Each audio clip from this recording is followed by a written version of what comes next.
Yeah, I was scared that I couldn't find it. Okay. So when Pastor Emily asked me to write about my faith journey, I was at first daunted. I didn't know what to write. I mean, what should I keep in and what should I leave out? That's right. How was I supposed to create a holistic story without being redundant? In the end, I just settled for an honest retelling of my experiences as a Christian and my experience with Christ.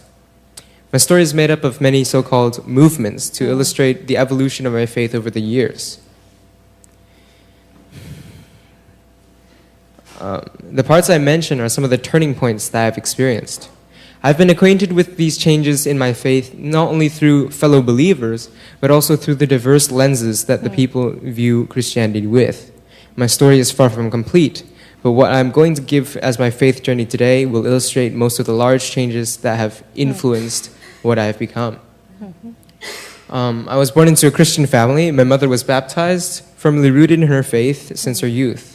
My father wasn't baptized, but was just as open to learning about God and attending church with my mother. This is a setting that I was born into. I was raised into a loving family and the community of the church, and was nurtured with its love and traditions.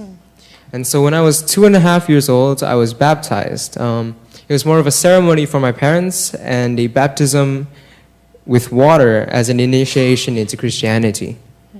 I was too young to choose for myself, which is the exact reason I am here today. A confirmation is not the start of something exactly new, as you would say. It's more of a confirmation of something that has existed for some time already. It is more of a ceremonial symbol of what I have already accepted. And I'll start at the beginning of my experiences as far as I can remember. My parents were the first teachers I had. Along with teaching me about my culture, history, and many other things, they also taught me about the bigger pictures of Christianity. They corrected me when I did something wrong and taught me morals. They taught me the basics of doing the right thing and doing it well. They taught me that Christians should be people who make an effort to improve everyone's lives around them, doing good, making wise decisions, and being close to God. They didn't only teach me what I should believe in, but they also encouraged me to think for myself, and through that come to a better understanding of things. And I tell you, that is great foundation of how I was made. Whenever I had questions, my mom would read some verses with me and help me explain it. Even to this day, I have discussions with them. So when I got older, I went to the church and I asked questions. I was curious about who God was because I'd heard all about him. I certainly wanted to see him. So when I was about 2.5 years old, I went to ask Pastor Peter where Jesus was. I remember he kneeled down next to me and pointed at my chest. He said in Cantonese, good question, Cyrus. He's in your heart, and he's in every one of our own hearts. With those and many more questions over the years, anything from what does God's voice sound like to where the dinosaurs go, I slowly gained knowledge from those things. My understanding of the Bible improved, but it was still very simple and it was far from complete. I was raised up in Sunday school too, and those teachings further strengthened my former understanding. So when I was old enough, I attended Aurora Elementary School. Some of the kids there came from wealthy families in the Oakland Hills, some unexposed to religion due to their secular upbringing. For some, I was the first Christian they had ever met. Some asked me questions. If God is strong, why can't he just appear here? And at that time, I was too young and I didn't know how to answer them. They didn't challenge my views, they only questioned my religion with a true childlike curiosity. By the time of first grade, some of them had already found out who Santa Claus really was. And that led me to think about who God was in my life. In a way, when the truth about the old man in a sled came out, it did not surprise me. But then I thought about God. He also seemed like someone who would give me things when I asked to. But instead of asking parents, it was through prayer. Of course, I didn't understand it was much more than that at that time. The ask and receive component of prayer is very simplified for me at that time. All the years of primary school, my faith was simple and pure, but not very deep. I prayed, but only at meals, and not to the full understanding of the power it possessed. When I graduated elementary school, though, it was a completely different story. Black Pine Circle, my secondary school, was in Berkeley. Students there were altogether different. It wasn't as bad in 6th grade, but in 7th grade, the questions began coming as I continued boldly professing my faith. Of course, there was more critique on who Christians were. Many talked about the negative aspects of Christianity in history. Up till then, I had no idea of these things. Only then, I was able to fully understand the connotations that came with Christianity at that time. People were accusatory, from "you guys stoned gays" to "you killed Arabs during the Crusades." And when I read to research these things, I realized they were right. Christians had committed monstrosities in the past, completely averse to what I had learned about what Christians were supposed to do when I was younger. Where was the love in these acts? I questioned the nature of the church itself. And when I asked, I was able to understand that in the eyes of the world, many Christians had let sin represent themselves. And that stereotype continued to plague all of us, regardless of what we individually did. Over time, I came to even more discussion. Some classmates were even better prepared. Readings of Leviticus, of Deuteronomy, books I had barely read. They used the Bible against me to attack me. At that time, I was not able to answer them, but over time, I came to read the Bible, and I subsequently understood it better when I had to confront them about them. Of course, many stayed away, and many discussions on things in the Bible were never resolved. But I had gained much more by the challenge of the non-religious world. Their questions, their logic, their attacks had heightened me in what their intents were and what they saw of the Bible. With that, I found initiative to read different parts of the Bible so that I better comprehended it and hopefully could use the message of love, which I had been taught was the real intent of the Bible, to help understand more. But even through these smaller trials and doubts, I had one more great challenge, one that I've still not conquered today. I have a good friend who went to the same Kung Fu school as I did, who was in the same class I was, and also played piano. He has helped me in ways I've never expected, and only recently have I found this as a great example of prevenient grace. Now, his change of faith was a complete surprise. 6th, 7th grade, he was a Buddhist because his family was also. But in 8th grade, his cousin, who had joined the Marines, started talking to him online. They chatted away every night.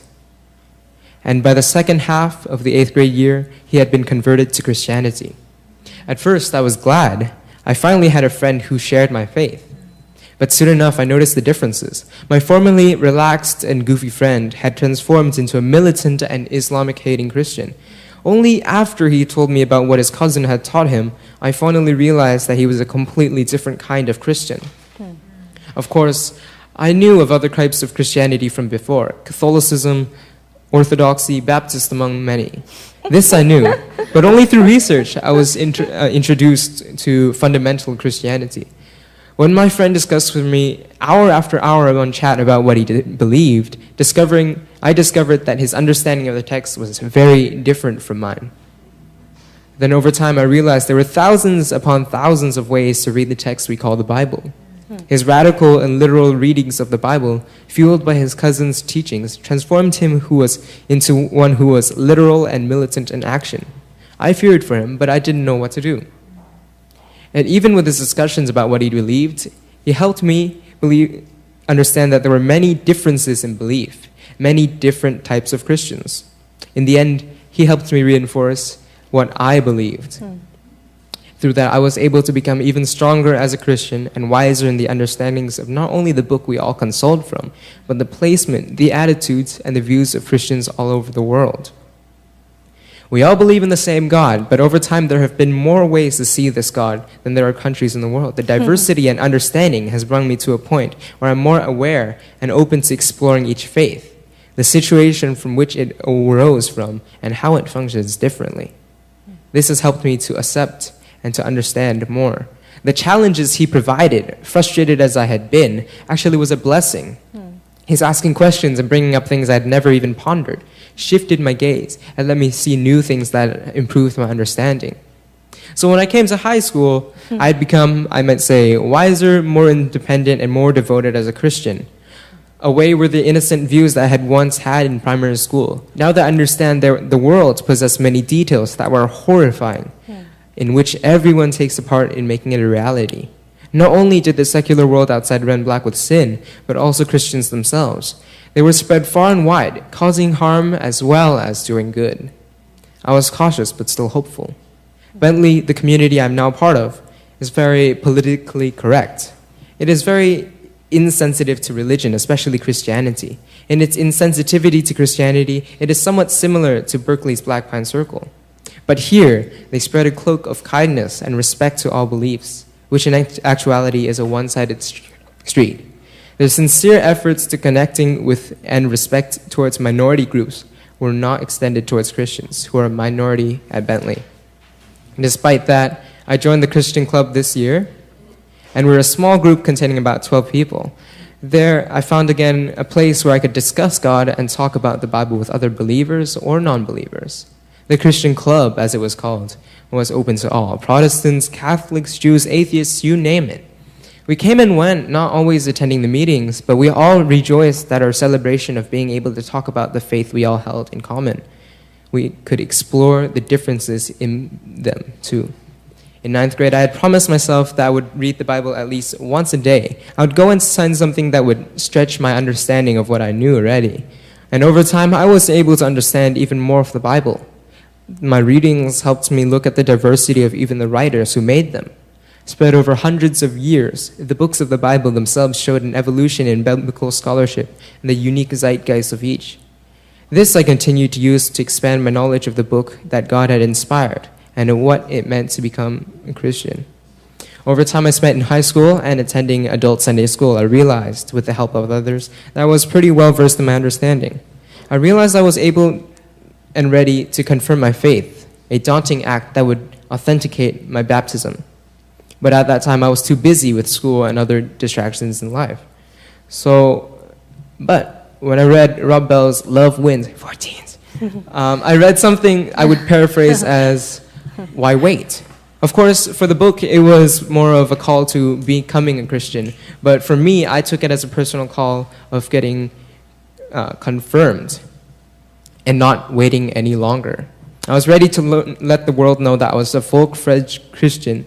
And I know that my faith is far from complete, but that is something I've accepted and understood, that nobody's faith is ever complete. Yes. It is a lifelong journey that keeps on waxing and waning like the moon, changing its path, leading us into new doorways in which we may experience God, hopefully always improving and moving closer to the light.